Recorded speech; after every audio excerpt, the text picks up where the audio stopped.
500만 개의 직업이 사라질 것이다.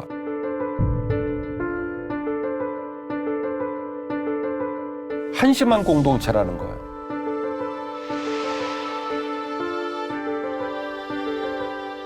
내가 너를 사랑한다. 내가 나와 같은 형상으로 너를 창조했다.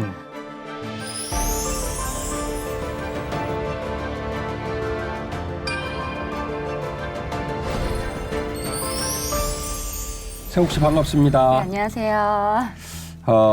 시청자 여러분, 우리 박주인 아나운서가 개인적인 사정이 있어가지고 오늘부터 3주간 이제 결방을 하게 됐어요. 그래서 우리 방세욱님을 모시게 되었는데, 우리 방세욱님은 뮤지컬 배우라고 그러셨죠? 네, 맞습니다. 그리고 실제로 뵀는데 제 입장에서는 박주인 아나운서랑 비슷한 느낌이에요. 감사합니다. 편안합니다. 네. 자기소개 좀 해주실래요? 네, 안녕하세요. 저는 뮤지컬 배우로 활동하고 있는 방세옥이라고 합니다. 반갑습니다.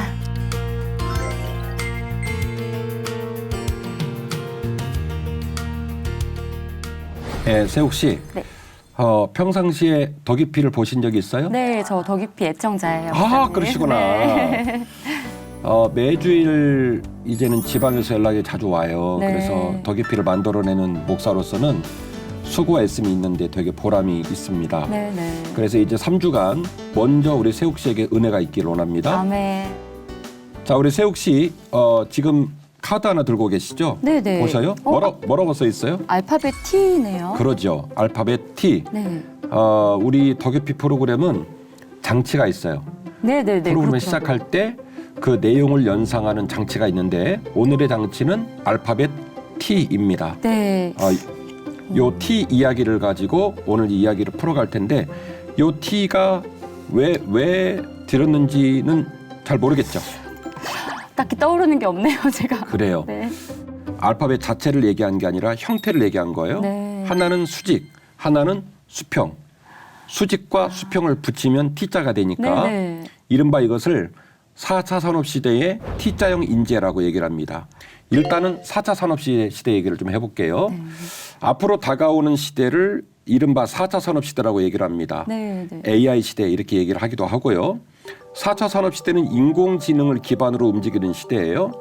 사물 인터넷, IoT, 인터넷 오브 띵스 이렇게 얘기를 하는데, 사물 안에 인터넷이 들어가서 유기적으로 움직여지고 빅데이터, 모바일, 인공지능 이 모든 부분이 유기적으로 움직이는 시대를 4차 산업시대다 이렇게 얘기를 하는 거예요. 그리고 이 4차 산업시대가 요구하는 인재상이 따로 있다는 거예요. 그동안 우리가 알았던 인재 말고. 네. 우리 세욱 씨가 아는 인재는 어떤 인재일까요? 우리나라적인 모습을 한번 얘기를 해보실까요? 일단은 성과를 굉장히 잘 내는. 그렇죠.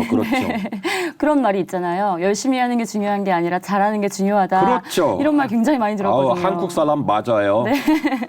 우리 한국은 참 우픈 얘기인데 1등만 기억하는 더러운 세상 이렇게 코미디언들이 얘기를 했듯이 1등이 중요해요. 1등부터 꼴등까지 줄을 세우는 걸 아주 좋아해요. 맞아요. 4차 산업시대는 이와 같은 인재들이 빛을 발휘하지 못한다는 거예요. 궁금하죠? 네. 책 하나를 보여드리겠습니다. 혹시 이 할아버지 보신 적 있어요? 비슷하게 생긴 분은 본 적 있는 것 같은데 저는. 우리나라에 네. 자주 와요. 아, 정말요? 클라우스 슈밥이라는 분입니다. 아, 네, 들어본 것 같아요. 예. 네. 클라우스 슈밥 교수님의 4차 산업혁명이라는 책을 잠깐 보여드렸는데 시청자들 함께 보시겠습니다만은 요 책에 나오는 분이 누구냐면 다보스 포럼의 회장이신 세계경제인연합회 회장이신 클라우스 슈밥 교수님이십니다. 이분이 2016년에 다보스 포럼에서 다가오는 미래 시대, 다가오는 4차 산업 시대는 이러이러할 것이다라고 강연을 했는데, 그 강연이 세계적으로 이슈가 됐어요. 4차 산업 시대는 시대가 급변하는 거고, 시대가 급변하다 보니까 새로운 인재상이 필요하다 이런 얘기를 하는 거예요. 네. 자, 앞서 우리 세욱 씨하고 저하고 얘기했죠. 한국에서 말하는 한국적인 인재상이 뭐냐라고 얘기했을 때 우리가 생각하는 인재상은 1등. 네. 수직적으로 번호를 매겨가지고 1등이 되면 인재가 되는 거예요. 네. 자, 이런 맥락에서 우리들이 그동안 해왔던 일들을 방증하는 데이터가 하나 있습니다. 2020년도 기준인데요. OECD 국가 중에 25세에서 64세 사이에 고등 이수율, 고등학문 이수율이 몇 프로가 되냐면 50.7%예요. 네. OECD 국가 중에서 거의 상위 랭킹 3% 안에 들어가는 25세에서 64세까지의 연령이 있는 사람 중에 고등학문을 이수한 사람들의 통계를 뽑으니까 프로테이지가 50.7%. 네. 더 심각한 것은 25세에서 34세로 줄이면 69.8%. 거의 70% 그러죠. 가까이 된 거네요. 70%. 네. 70%가 고등학문을 이수한 나이예요. 그러니까 그렇게 되면 어떻게 되면 1위예요. 네. OECD 모든 국가 중에 1위. 쉽게 말을 하면 대학 졸업자가 가장 많은 나라예요. 네. 우리나라는 무조건 대학교를 나와야 돼요. 그렇죠. 예. 네, 그렇게. 뭐 운전을 하시던 유리창을 갈아 끼우던 치킨을 파시던 가락상에서 일을 하시던 모든 일을 함에 있어서 무조건 대학교를 나와야 된다고 믿는 나라가 우리나라예요. 혹시 결혼하셨어요? 네네. 저 한 작년 5월에 결혼을 했습니다. 아직 아기는 없으신가요? 네네. 아, 그러시구나. 아기를 낳으면 인생이 복잡해져요. 자, 아기를 낳으면요. 부모님은요. 우리 아기가 영재인가부터가 궁금해요. 맞아요, 목사님. 저희 언니가 네. 아기가 있어요. 근데 이제 두 돌이 됐는데 지금도 맨날 천재인가 봐 이러면서 영상을 맨날 보내와요, 저한테. 그럴 거예요. 세호가 우리 아기 영재인 것 같아. 네. 이럴 거예요. 네네. 아빠? 그러면 우리 아기가 가장 먼저 아빠를 했대.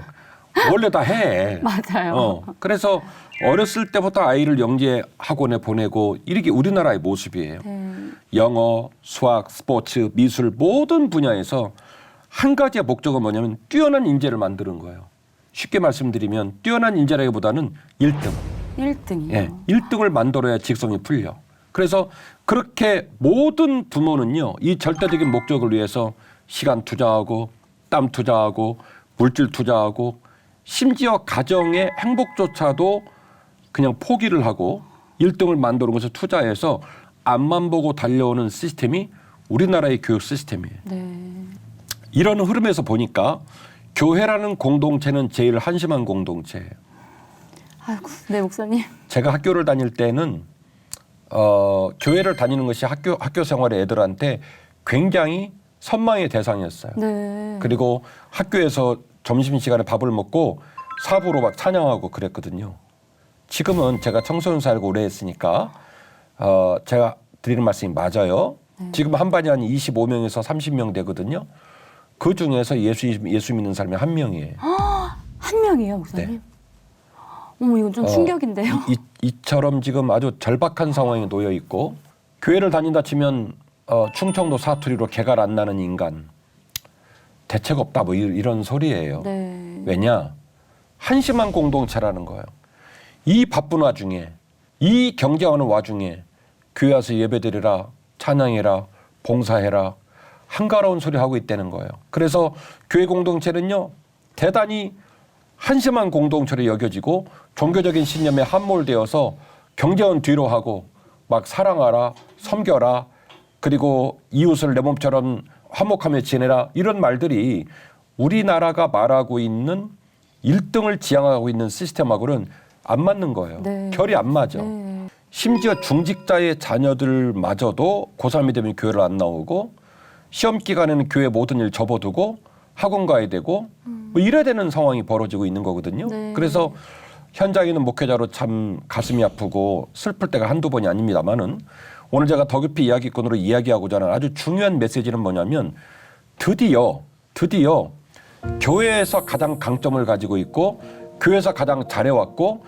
교회에서 가장 소중한 것이 빛을 발하는 시대가 도래하고 있다. 오, 너무 좋은 소식이네요. 예, 이야기를 해보려고 하는 거예요.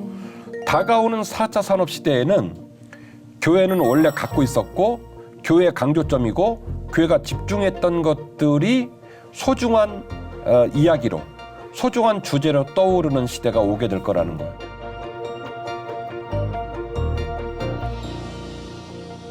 자, 앞서 말씀드린 클라우스 슈밥 할아버지 교수님이신데 2016년 다보스 포럼에서 이런 얘기를 했습니다.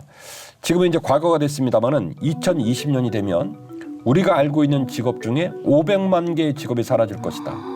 500만 개요? 예. 그러니까 크게 따지면 직업군이 한정적이지만 디테일에 들어가면 뭐 여러 가지 직업이 있겠죠. 알바부터 시작해서 수많은 형태의 직업이 있는데 그 수많은 형태의 직업의 프레임, 구조물이 무너질 거라는 거. 그래서 500만 개의 직업이 사라질 것이다. 이렇게 얘기를 하고 있는 중이에요. 그리고 옥스퍼드 대학의 칼 프레이, 마이클 오스본 교수 같은 그런 분들은 앞으로 4차 산업 시대가 되면 우리의 일자리 47.7%가 AI에게 대체가 될 것이라고 관측을 하고 있습니다. 거의 50%네요. 예, 컴퓨터, AI를 기반으로 한 로봇, 그다음에 시스템, 이 모든 것들이 인간일이 하는 일을 대체할 것이다. 거의 50%니까 10명이면 10명 중에 5명이 직업이 사라지는 거예요. 맞아요, 목사님. 요즘에 네. 그 음식점 가면 AI 로봇이 대신 접시를 치워주더라고요. 본 적 있구나. 네네. 불과 한 1, 2년 전까지만 해도 이제 종업원들이 직접 하시는 걸 봤는데 그랬죠. 그리고 저는 코로나 이후에 제가 뮤지컬을 하잖아요. 근데 뮤지컬 배우도 혹시 대체가 되면 어떻게 하나 그런 생각을 하게 되더라고요. 맞아요. 네. 자, 그렇게 본다고 한다면 우리의 자녀들의 65% 이상의 자녀들은 전혀 경험한 적이 없는, 들은 적도 없고 본 적이 없는 시대를 살아가야 되는 거예요. 그날이 바로 코앞까지 온 거예요. 네. 얼마 전에 이세돌 씨하고 알파고 붙어가지고 이세돌 씨가 졌잖아요. 네. 속상해가지고 이제 은퇴했잖아요. 그렇죠. 속상한 일이죠. 우리나라를 대표하는 바둑기사인데. 희망이었는데. 예. 근데 문제는 이세돌 씨는 나이를 먹어가요. 배고프면 밥 먹어야 되고요. 피곤하면 자야 돼요. 근데 알파고는요, 잠도 안 자. 그 경기 이후에도 계속 빅데이터를 수집하고 있고 빅데이터를 기반으로 그때보다 훨씬 더 잘해. 시간이 흐를수록 예. 더 잘하게 되는 거네요. 앞으로 또 더 잘해. 근데 사람은 시간이 흘러갈수록 방구나 뽕뽕 끼고 거짓말이나 하고 피곤해서 자야 되고 기능이 떨어져요. 네. 기억력도 떨어져요. 우리 세옥 씨 말씀하셨던 것처럼 저도 참 많이 놀랐어요. 제가 우리 목회자들 데리고 강원도에 간 적이 있는데 강원도에 유명한 물회집이 있어요. 물회요? 예. 네. 원래 거기에 종업원이 한 15명 정도 계셨거든요. 워낙 크다 보니까. 이번에 갔더니 종업원이 3명밖에 없는 거예요. 10명이 없어졌어요. 다 AI로 설마. 전부 다 서빙 로봇가 쫙 있는데 제가 너무 놀란 건 뭐냐면 오다가 떨어져 가지고 음식을 갖다 주는 로봇하고 음식을 갖다 주고 돌아가는 로봇이 길에서 만났어. 네. 길이라고 해봐야 테이블과 테이블 사이죠. 네. 근데 제가 너무 놀란 건 음식을 가지러 가는 로봇에게 음식을 갖다 주고 온 로봇, 그 서빙 로봇이 양보를 하는 거예요. 어머나. 제가 그거 보고 소름 끼치더라고. 어머, 그 양보 시스템도 입력이 돼 있는 건가요? 네. 딱 서서 음식을 가져오는 로봇이 가고 나니까 피해주고 가는 거예요. 큰일 났다. 이런 마음이 들더라고요. 그 인간은 과연 어떤 방식으로 살아야 될까? 네. 미래 세대 인간은 어디서 의미를 찾아야 될까? 이게 고민인 거예요. 네. 자, 만약에 오늘 제가 얘기를 끌어오면서 우리 사회가 어떤 거를 인재로 따졌냐면 1등을 인재로 따졌다고 그랬죠? 네. 얼마나 기억을 잘하냐, 얼마나 똑똑하냐, 얼마나 많은 지식을 알고 있냐. 이게 이제 측정의 가늠자였단 말이에요. 네. 근데 요 기준으로 따지면 인간만큼 실력이 떨어지고 인간만큼 품위가 떨어지는 존재는 없어요. 지금 말했던 기준으로 따지면 AI가 훨씬 잘해. 네. 그죠? 이길 수가 없어요. 이게 방법이 없지. 네. 왜? 1등이라고 하는 기준을 가지고 얘기하면 우리 인간만큼 불안자는 존재는 없어요. AI하고 딱 붙이면 우리는 100대 빵이야. 어머나. 네, 100대 빵. 그래서 우리가 알고 있는 방식의 인재상으로는 4차 산업시대는 살아날 길이 없다. 그 가치를 존중받을 수 없다. 네. AI들에게 품위 있는 인간의 향기를 낼 수가 없다. 그래서 4차 산업시대의 인재가 따로 있다는 거예요. 아, 그래서 이 T자형 인간이 인재가 나온 맞아요. 거죠. 드디어 나오는 거예요.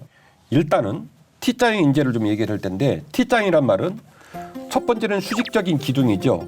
이 수직적인 기둥은 뭐 인간에게 얘기 있는 특출한 지식, 능력을 말하는 거예요. 우리가 그동안 알아왔던 그 인재상 말이죠. 네. 그런데 이 수직 말고 위에 있는 가로축, 이 가로축이 붙어 있으니까 T자잖아요. 네. 기둥은 우리가 잘 알고 있는 거고. 네. 이 T자의 가로축이 매우 중요한데 함께하는 인간, 과정, 인접지식, 소통, 유연함, 주변 상황과 융합되는 이 모든 능력치를 가로축의 능력으로 얘기를 합니다. 네. 그래서 폭넓은 지식을 갖추고 좀 더 유연한 태도와 창의적인 수용성을 가지고 협업하고 그리고 그 협업을 통해서 또 다른 형태의 융합을 통해서 새로운 창의적인 아이템들을 만들어낼 수 있는 능력, 이 능력을 이른바 T자형 인재 능력이라고 얘기를 하는 것이죠. 네. 결국에는 이런 T자형 인재에게 이제 아주 낯설은 개념이 등장을 한 거예요. 유연함, 융합성, 소통, 다른 사람의 감정을 공감하는 것, 네. 그리고 다른 사람을 존중하는 것. 그래서 이 모든 것들을 종합적으로 통솔하고 거기서 새로운 형태의 아이템들을 만들어낼 수 있는 능력이 나오면 그때부터 T자형 리더가 되는 거예요. 네. 자, 그런데 오늘까지 우리 사회의 훈련 과정과 우리 사회의 측정 툴과 우리 사회의 일련의 흐름으로 보면 이런 T자형 리더를 받아들이기가 쉽겠어요? 어렵겠어요? 아직은 어렵지 않을까요? 어렵죠. 해본 적이 없는 거예요. 네. 우리는 무조건 1등 세워야 직성이 풀려. 줄 서가지고 몇 점인데 뭐 토익 통과했어? 탭스 통과했어? 뭐 이렇게 얘기를 한단 말이에요. 네. 그런데 T자형 리더는 그러지 않아요. 영어를 잘 못해도 수학을 잘 못해도 예를 들어 수학은 누가 잘하냐면 AI가 잘해. 그렇죠. 그러니까 수치 연산을 잘하는 AI에게 수학은 맡기고 그런데 AI가 못하는 좀 더 창의적이고 좀 더 인간의 그 고유한 그 창의적인 공간, 인간의 영적인 품위와 향기는 AI가 흉내를 낼 수가 없어요. 맞아요, 목사님. 그래서 우리 믿는 자들의 시대가 왔다라고 저는 보는 거예요. 네. 자, 성경에서 말하고 있는 성경이 말하는 인간상이 4차 산업 시대의 T자형 인재상하고 딱 부합이 된다는 거예요. 4차 산업 시대의 T자형 인재상을 세 가지로 얘기를 해요. 네. 그 역량을 세 가지 역량이 필요하다고 얘기하거든요. 첫 번째 역량이 뭐냐면 창의 역량이에요. 뭐라고요? 창의 역량. 창의 역량. 그다음에 두 번째 역량이 인성 역량. 인성 역량. 예. 그리고 세 번째 역량이 개성 역량입니다. 네. 창의, 인성, 개성 이 세 가지를 4차 산업 시대의 중요한 T자형 인재의 역량이라고 얘기를 해요. 네. 창의도 그렇고 인성도 그렇고 개성도 그렇고 T자형 리더의 수직적인 기둥에서는 말할 수 있는 부분들이 아니에요. 네. 여기는 일괄성, 보편성, 표준성 이런 얘기가 나오겠죠. 네. 그래서 일관된 자리에서 표준된 준과의 틀을 가지고 점수를 내는 게 수직적인 인재상이라고 한다면 이 위에 있는 가로축은 창의성을 얘기하는 거고 개성을 얘기하는 거고 인성을 얘기하는 건데 이 창의성과 이 인성과 이 개성 개념은 평상시에 하나님께서 말씀을 통해 우리한테 맨날 하시던 메시지예요. 네. 평상시에 예배하고 평상시에 기도하고 평상시에 고민했던 내가 어떤 사람을 인생을 살면 좋지? 라고 고민했던 우리한테 너무 익숙한 얘기예요. 네. 세상의 벗들은 뭐래? 세상의 벗들은 낯설어. 세상의 벗들은 뭐 새로운 걸 배워야 돼? 이렇게 고민이 되실지 모르겠지만 우리 그리스도인들에게는 창의적인 역량이 됐던 인성적인 역량이 됐던 개성적인 역량이 됐던 원래 우리 거요. 맞아요, 목사님. 원래 많이 듣고 네. 원래 고민하고 원래 우리들 안에 있었던 것들이에요.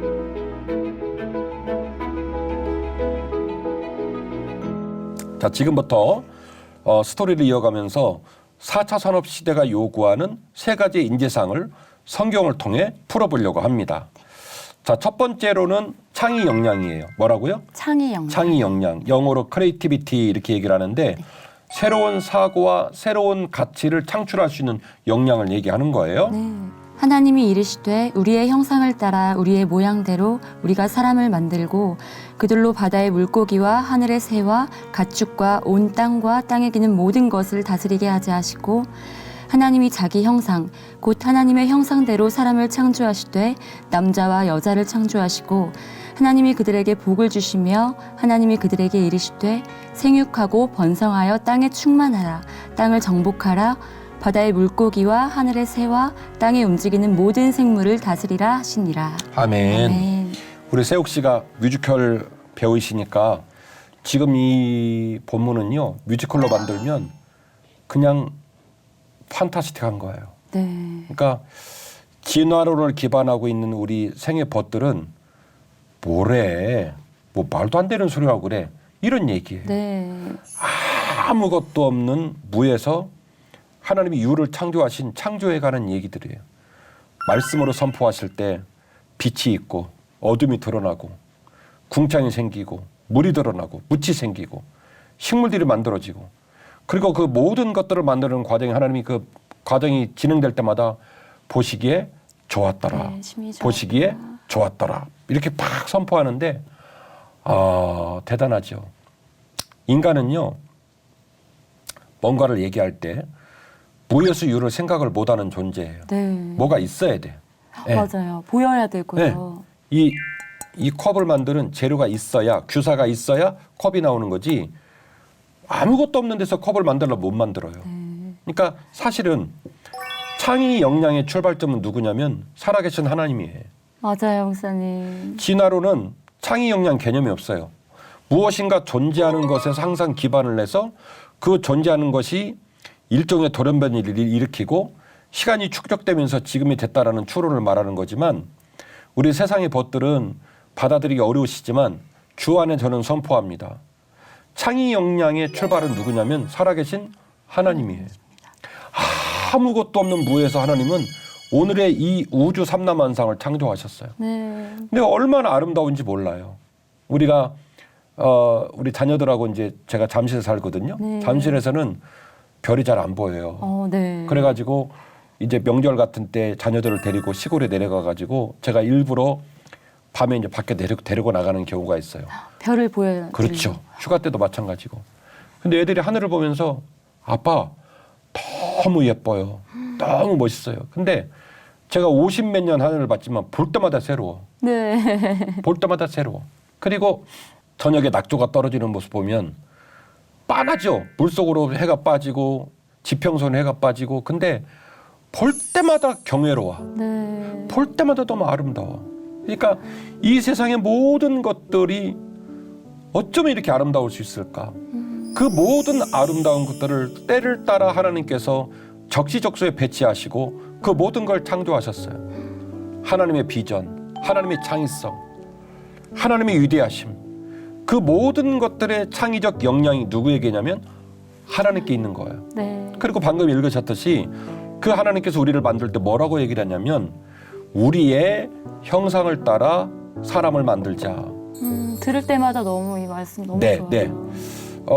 터미네이터라는 영화 아시죠? 네. SF 영화에서 사람들은 막 걱정을 해요. 사람이 만들어 놓은 로봇가 번개를 맞아가지고 사람처럼 갑자기 생각을 하고 본인이 사람보다 높아지는 것을 두려워해요. 네. 사람은요. AI를 기반으로 한 기계들이 컴퓨터 환경이 우리와 똑같아지는 걸 원치 않습니다. 저. 얘들이 엄청 잘하기를 원하지만 그래도 마지막 한 가지는 내놓기 싫어요. 우리와 똑같아지는 걸 원하지 않습니다. 근데 우리 하나님은 그걸 저희에게 허락하셨네요. 제가 뭘 얘기하는지 금방 아셨어요. 네. 하나님이 우리가 인간을 만드는데 얘네 똑같이 만들어 놓으면 거절할 수 있고 불순종할 거니까 나사 하나를 빼자. 무조건 복종하게 만들자라고 말하지 아니하시고 네.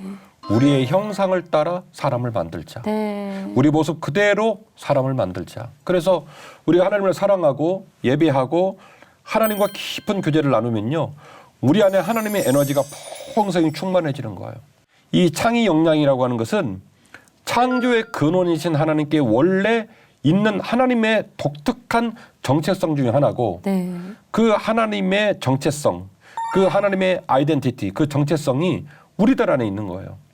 하나님의 은혜를 따라, 하나님의 인도하심을 따라 얼마든지 우리는 창의적인 에너지를 낼 수가 있다. 제가 오랜 세월 이렇게 찍어왔단 말이에요. 75편이 넘어갔으니까. 네. 과거에 우리 찍었던 내용들을 보면 다 그런 내용이에요. 홍해를 건널 때도 요단강을 건널 때도 창의적인 역량이 아니면 이건 불가능해요. 네. 막 범람물에서 흘러가는 요단강을 하나님께서 법궤를 메고 들어가라. 세상 말로 말하면 네. 미친 거예요. 그렇죠. 이성으로는 이걸 어. 생각할 수 없는. 계산기를 두드려보면 답이 안 나와요. 네. 이거 미쳤구나. 들어가 죽으라고 하는구나. 네. 들어가는 거예요.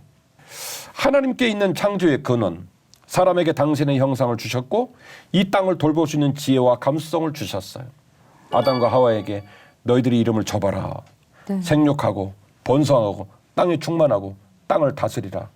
제가 이전 회차에서 말했지만 땅을 다스리라는 건 니네 맘대로 망가뜨려라 이 소리가 아니에요. 네. 이제야 인류는 깨달았어요. 우리 인간이 오만했구나. 하늘을 망가뜨리고 땅을 망가뜨리고 바다를 망가뜨리고 바다가 전 지구의 70%예요. 네. 그런데 그 어마어마한 크기의 바다가 인류가 버린 미세 플라스틱으로 다 오염이 돼 있어요. 이건 사실이에요. 생육하고 번성하고 땅에 충만하고 땅을 다스리라는 말은 네 마음대로 해갖고 망가뜨리라 이 소리가 아니에요. 네. 네가 오만하게 이 지구에 군림해서 이 지구를 망가뜨려도 돼 이 말씀을 한 게 아니에요. 하나님의 창의 역량은 서큘레이션, 모든 인류가 함께 더불어 행복하게 살 수 있는 완벽한 우주를 만들어 놓으셨는데 네. 우리가 욕심부려서 망가뜨렸단 말이에요. 4차 산업시대의 인재상 중에 첫 번째 역량은 창의 역량인데 이 창의 역량이 누구에게 있다? 그리스도인들에게 있다. 네. 출발점은 하나님. 하나님의 역량과 하나님의 정체성과 하나님의 은총 속에서 그리스도인들에게 창의 역량이 있다. 이 말씀을 드리고 싶습니다. 네. 두 번째 역량은 인성 역량이에요. 우리 사회 일각의 관심사로는 이런 얘기는 부덕한 얘기라 입에 올리면 안 돼. 인성 역량을 올리면 뒤로 처져요. 인성 역량을 묵상하면 사람과의 경쟁에서 살아남을 길이 없어요. 그래서 이런 얘기는 개나 주라고 얘기를 해야 돼요. 예. 무조건 묻지도 따지지도 않고 수단과 방법을 가리지 않고 1등 해야 될 상황이거든요. 그런데 4차 산업시대에는 인성 역량이 무척이나 중요하대요. 네. 요즘엔 뭐 공인들이나 뭐 네. 연예인들에게도 인성적인 그런 역량을 요구하는 분위기더라고요. 잘 보셨어요. 네. 그러니까 누가 그러라고 시킨 건 아닌데 드디어 도덕성에 관한 얘기를 하기 시작했고 공인으로서 살아가는 삶의 책임감을 얘기하기 시작했고 이른바 노블레스 오블리지 물질을 많이 가진 사람이 그 물질을 발생시켰던 이웃들에게 나눠 쓸 줄 알아야 되는 걸 고민하기 시작했어요.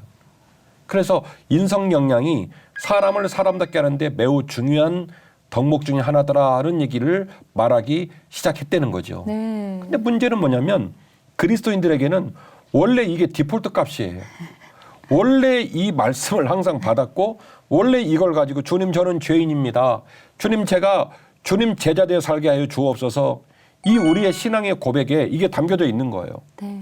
제자로 살기 위해 몸부림치는 곳에 주님 모습 닮은 인간의 아름다운 모습을 꿈꾸는 죄와 싸우고 그리스도를 닮아가는 삶. 그게 뭐냐면 인성 역량이다라는 거죠. 그러므로 그리스도 안에 무슨 겉면이나 사랑의 무슨 위로나 성령의 무슨 교제나 긍휼이나 자비가 있거든 마음을 같이하여 같은 사랑을 가지고 뜻을 합하여 한 마음을 품어 아무 일에든지 다툼이나 허영으로 하지 말고 오직 겸손한 마음으로 각각 자기보다 남을 낮게 여기고 각각 자기 일을 돌볼 뿐더러 또한 각각 다른 사람들의 일을 돌보아 나의 기쁨을 충만하게 하라. 너희 안에 이 마음을 품으라. 곧 그리스도 예수의 마음이니 그는 근본 하나님의 본체시나 하나님과 동등됨을 취할 것으로 여기지 아니하시고 오히려 자기를 비워 종의 형체를 가지사 사람들과 같이 되셨고 사람의 모양으로 나타내사 자기를 낮추시고 죽기까지 복종하셨으니 곧 십자가에 죽으심이라. 아멘. 빌립보 교인들에게 사도 바울이 편지를 썼는데 짧은 성경 4장밖에 안 되는 빌립보 교인들을 향한 사도 바울의 감정은 그겁니다. 복음과 기쁨. 네. 기쁨이란 단어가 15번 나와요. 명사, 동사 다 합쳐서 15번. 엄청 많이 나오는 거예요. 그러니까 바울 입장에서는 이 빌립보 교인들이 너무너무 바울의 자랑과 기쁨인 거예요. 그런데 너무나 잘하고 있는 빌립보 교인들에게 권면하는 거예요.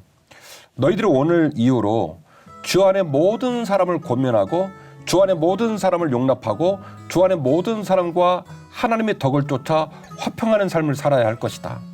그것이 그리스도인들의 삶의 길이다. 마음을 같이 하고 사랑을 같이 하고 뜻을 합하고 한 마음을 품어서 무슨 일에서든지 다툼이나 허용으로 하지 말고 오직 그리스도의 마음으로 남을 높게 여기고 그리고 다른 사람의 모든 일들을 서로 돌보아서 그리스도의 기쁨, 주의 기쁨을 충만하게 하라. 네. 그렇게 권면을 하면서 그렇게 말하는 이유가 뭐냐면 예수 그리스도께서 그와 같은 삶을 사셨기 때문에 그는 근본 하나님과 본체이시나 하나님의 영광을 스스로 거절하시고 낮고 천한 이 땅에 오셔서 인간의 몸을 취하고 고난을 당하시고 죽기까지 순종하신 그 주 예수 그리스도의 마음을 품으라는 거예요. 네.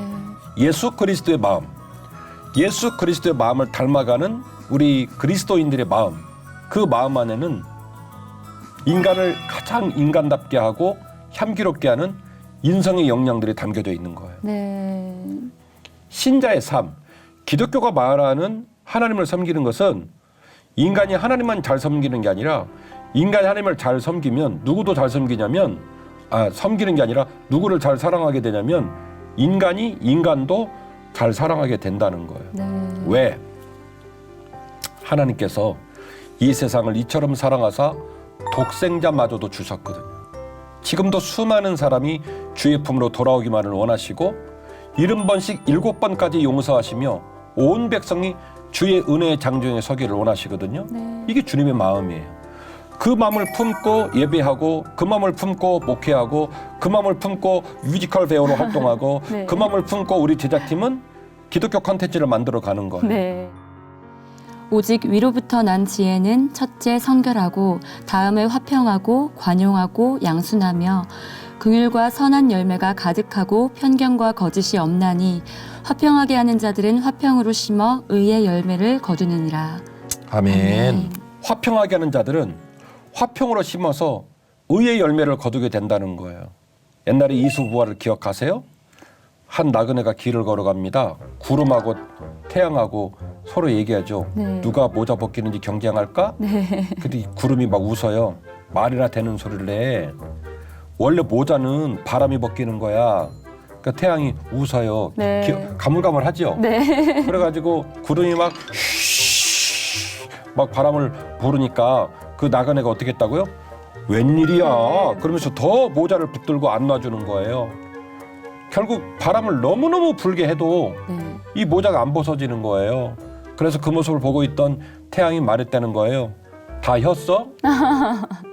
다 혔냐고. 네. 가만히 있어봐. 이렇게 하고는 태양이 따뜻하게 비춘 거예요. 네. 따뜻하게 사랑한 거예요. 그러니까 이 나그네가 말이죠. 모자를 쓰고 있다가 웬일이래? 그러고는 이걸 벗어버렸다는 네. 거죠. 주먹이 아니라 힘이 아니라 따뜻함이 진정한 에너지라는 거예요. 네. 그래서 화평을 추구하는 그리스도인들은 화평으로 심어서 결국 의의 열매를 거두게 된다는 거예요. 하나님 영광 받으시는 아름다운 의의 열매가 화평으로 심고 화평으로 사는 자들을 통해 맺히게 된다는 거예요. 마지막 세 번째로 개성 역량이 있습니다. 창의적이며 고유한 자존감과 역량인데요. 그동안 우리 사회는 개성 역량을 인정하지 않았어요. 네, 맞아요. 예. 왜 중국집 가도 예. 메뉴 통일하라고 그런 문화가 있잖아요. 예. 우리나라는 어쨌든 간에 무리에 섞여가지고 튀지 않고 조용히 지내는 게 제일 좋아. 네, 근데 요즘에는 제일 많이 후회가 되는 게 창의력을 좀 더 기를 걸 하는 거거든요, 저는. 맞아요. 네.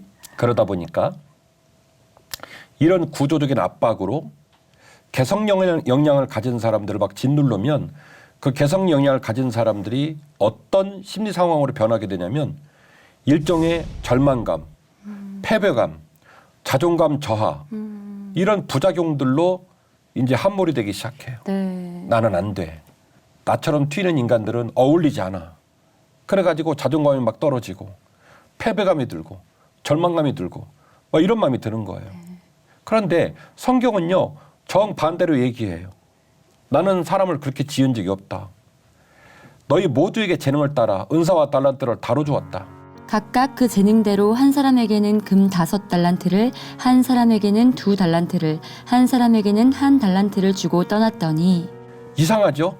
누구는 5개를 주고 누구는 2개를 주고 누구는 1개를 줬다는 거예요. 그런데 그 앞에 붙어있는 단어가 중요해요. 각기 재능을 따라. 네. 그러니까 우리가 오늘 논제로 얘기하고 있는 상향지향성 그리고 획일적인 이 플랫폼으로 본다면 이거는 누구는 많이 주고 누구는 적게 준 거예요. 네. 누구는 1등을 하고 누구는 꼴등을 한 거예요. 사람은 보는 눈만큼 그걸 볼 수 있어요. 네. 그런데 마태복음 25장은 그걸 그렇게 말한 게 아니에요. 각기 재능을 따라 그 사람의 역량과 그 사람의 은사를 따라 누구는 5개, 누구는 2개, 누구는 1개를 줬다는 얘기예요. 네. 이걸 거꾸로 말하면 5개 준 사람 받은 사람이 1개 받은 사람을 깔보면 된다 안 된다? 안 돼요. 안 된다는 거예요. 개성 역량은 지극히 기독교적입니다. 네. 개성 역량은 지극히 하나님의 마음입니다. 너희는 이 세대를 본받지 말고 오직 마음을 새롭게 함으로 변화를 받아 하나님의 선하시고 기뻐하시고 온전하신 뜻이 무엇인지 분별하도록 하라. 아멘. 아멘. 이 말을 말한 이유가 뭐냐면 너희들의 몸을 거룩한 산제물로 드리라는 선행 구절 때문이에요. 아, 네. 이것이 너희가 드릴 영적 예배이니라. 우리의 삶 가운데서 실천하는 예배가 필요하다는 거예요.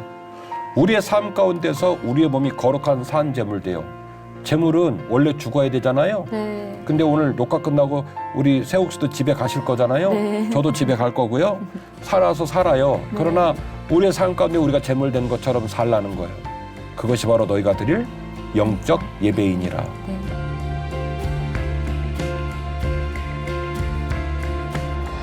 세상이 말하는 조건, 세상이 말하는 전통 이런 것들 굉장히 스며들게 하는 그런 문화 속에 살고 있잖아요. 맞아요. 근데 저도 모르는 사이에 그런가? 저의 무의식 안에 그렇게 자리 잡기도 하고 하는데 늘 결론은 말씀 앞에 섰을 때 하나님께서 계속 주시는 말씀은 내가 너를 사랑한다. 내가 나와 같은 형상으로 너를 창조했다. 그리고 이 세대를 본받지 말고 마음을 새롭게 하라는 그 말씀 속에 자존감이 일단 회복이 되는 것 같아요. 아멘. 하나님 안에 목사님 말씀하신 대로 이 존재가 하나님 안에서 발견되어질 때 아, 내가 정말 하나님의 사랑받는 자녀구나. 이 아름다운 자녀구나. 그렇게 살아갈 때 목사님 말씀하신 대로 창의 역량, 인성 역량, 개성 역량들이 마구마구 뿜어져 나오는 삶을 살 수 있게 되겠다 하는 자신을 또 얻고 네, 가게 되는 것 같아요. 아주 이해를 잘하셨어요. 그래서 오늘 이 회차를 마치고 우리 시청자들께서 창조적 인간, 하나님이 우리를 창조하신 그 품성과 아름다움이 여전히 빛나야 해요. 네. 그래서 다가오는 시대 우리 그리스도인들이 이 세상을 더 밝힐 수 있다는 확신을 가지고 오늘 하루를 믿음으로 뚜벅뚜벅 걸어갔으면 좋겠습니다. 네. 오늘 함께해 주셔서 감사해요. 감사합니다, 목사님. 고맙습니다.